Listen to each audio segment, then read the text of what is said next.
Okay, I will go through 13a for you. So we have let vector u be u1, u2, v be v1, v2, and w be w1, w2. I broke 13a up into left side, right away, just to save some time here.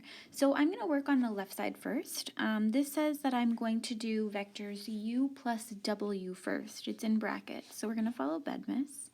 When I do that, I'm going to get u1 plus v1.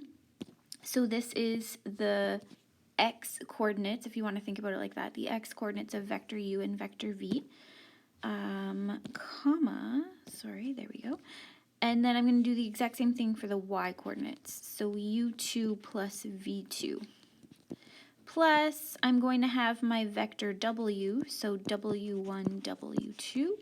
Now I need to add these two vectors together. So again, I'm going to do the same thing. I'm going to have x plus x.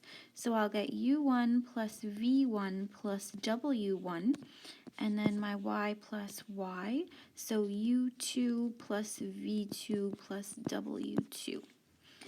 I am now going to work on my right side. So I have vector u, which is u1, u2, plus v plus w. So I'm going to have the x coordinates here. So v1 plus w1, and then the y coordinates, v2 plus w2. Now I need to add them up.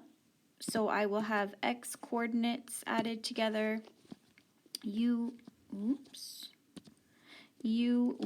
plus v1 plus w1, and then y coordinates, u2 plus v2 plus w2.